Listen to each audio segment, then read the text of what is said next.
Hello বন্ধুরা, কেমন আছো তোমরা সবাই? আশা করি সবাই ভালো আছো, সুস্থ আছো। আরও একটা নতুন ভিডিওতে তোমাদের সকলকে স্বাগত জানাই। আজ বৃহস্পতিবার, এই ভিডিওটা কিন্তু বৃহস্পতিবারের ভিডিও। এডিটিং করার সময়ের অভাবে পোস্ট করছি আজকে, অর্থাৎ শুক্রবারে। আর অন্যান্য দিনের সপ্তাহের মতো এই সপ্তাহে কিন্তু পুজো করার দায়িত্বটা আমার পড়েছে। সকালবেলা উঠেই কিন্তু ঘুম থেকে উঠে আগে বাসি জামা ছেড়ে এসে তারপর ঠাকুরের সমস্ত কাপড় চোপড় পাল্টে সেগুলোকে সঙ্গে সঙ্গে ধুয়ে মেলে দিয়েছিলাম। তার কারণ হচ্ছে যে বৃষ্টির ওয়েদার, 2-3 দিন ধরে তো প্রচণ্ড পরিমাণে বৃষ্টি হচ্ছে, তাই বাইরে দিলে তো শুকোবে না, তাই সকাল সকাল ওইটা কেচে শুকিয়ে দিয়েছি। এইবারে এসছি স্নান করে, দুপুরবেলা এসছি পুজো করতে, রান্নাও করিনি, কিন্তু আগে এসছি পুজো করতে, কারণ বৃহস্পতিবারের পুজো মানেই তো অনেকটা সময় সাপেক্ষ ব্যাপার। মোটামুটি আধা ঘন্টা 30 মিনিটস 40 মিনিটস মতো তো লেগেই যায় পুজো করতে, আর একটু বেশি। প্রথমে কিন্তু আমি এখানে একে একে গঙ্গা জল একটু মাথায় ছিটিয়ে নিয়ে তারপরে হচ্ছে ফুলগুলোকে একটু শুদ্ধ করে নিয়েছি চন্দন আর গঙ্গা জল দিয়ে। তারপরে আমার গোপাল আছে, গোপালকে স্নান করালাম, শিব ঠাকুরকে স্নান করালাম, করিয়ে গোপালকে একবার উল্টে জামা পরিয়েছিলাম, আবার সেটা ঠিক করে সোজা করছি। আমি কিন্তু পুজোর অত নিয়মকানুন জানি না, যেরকমটা মায়ের থেকে শুনেছি বা সবাইকে দেখেছি সেটাই একটু ফলো করার চেষ্টা করি। আর বিভিন্ন ইনফ্লুয়েন্সারদের ভিডিও দেখে আমি কিছুটা শিখেছি, যারা নিত্যদিন হচ্ছে ঠাকুরের পুজোর ভিডিও পোস্ট করে, তাদের থেকে আমি কিন্তু শিখেছি যে কিভাবে কি করতে হয়। সত্যি কথা বলতে এতটা কিন্তু বিয়ের আগে জানতাম না, বাট বলা ভালো যে জানতাম, করতাম না। এখন তো করতেই হবে, এখন তো মানে সংসার হয়ে গেছে, এখন তো করতেই হবে। নিজের সংসারের কাজ নিজেকেই করতে হয়, সবাইকেই করতে হয় একটা সময় মেয়েদের। আর আমি তার থেকে কি বাদ যাব? আমার তো করতেই হবে।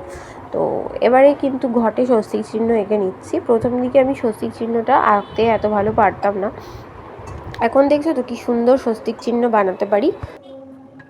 তারপরে হচ্ছে ঘটে দিয়ে দিয়েছি হচ্ছে গঙ্গার জল, আর এখানে আম পাতা, বিজোড় আম পাতা, তার মধ্যে একটি সিঁদুরের টিপ লাগিয়ে নিচ্ছি।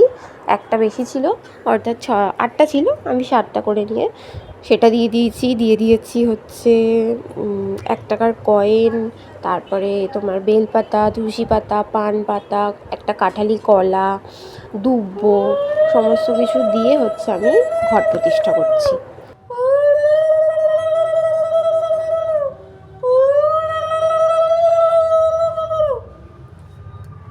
এবারে ঘট স্থাপন করে নিয়ে তারপরে চন্দন দিয়ে, যদিও একবার শুদ্ধ করেছিলাম ফুলগুলোকে, তাও ঠাকুরের মাথায় দেওয়ার আগে একবার করে হচ্ছে চন্দন আমি দিয়ে নিয়েছি। আর আমাদের গাছের 2টো নীলকণ্ঠ ফুল হয়েছিল, 2টো নীলকণ্ঠ ফুল, একটা আমার গোপালকে দিয়েছি আর একটা দিয়েছি শিব ঠাকুরের মাথায়। যেহেতু আজকে বৃহস্পতিবার, সব ঠাকুরকেই একটু সাজাতে হবে সুন্দর করে। ভালো করে ঠাকুর সুন্দর করে সাজিয়ে নিয়ে আজকে ঠাকুরকে প্রসাদে দিয়েছিলাম শসা আর ফলমূল কেটে, বাতাসা, একটু মিষ্টি তো ছোঁয়াতেই হয়। তারপরে হচ্ছে ভালো করে ঠাকুরকে সাজিয়ে গুছিয়ে সুন্দর করে দিয়ে এবারে কিন্তু আমার পুজোটা আমি এখানেই সম্পন্ন করলাম। তো কেমন লাগছে সাজানোটা বলো, তোমরাই বলো দেখে।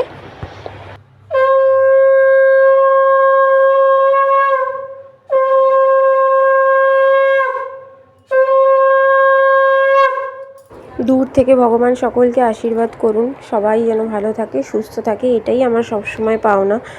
মানে সবসময় আমি এটাই চাই, আমার সন্তান, আমার বাড়ির লোকেরা যেন সবসময় ভালো থাকে। নিজের জন্য তো সত্যি কথা বলতে কখনো কিছু চাওয়াই হয় না, কারণ বাড়ির লোকেরা ভালো থাকলে নিজেরাও কিন্তু অটোমেটিক ভালো থাকা যায়। কেমন লাগছে আমার ঠাকুরঘরটা, কেমন সাজানো হয়েছে কমেন্টসে জানিও। আবার দেখা হচ্ছে একটা নতুন কোনো ভিডিওতে তোমাদের সাথে। ততক্ষণ সবাই ভালো থেকো, সুস্থ থেকো, আমাকে সাপোর্ট করো। ভিডিওটা ভালো লাগলে একটা লাইক করে চ্যানেলটা সাবস্ক্রাইব করে দিও। দেখা হচ্ছে আবার, টাটা।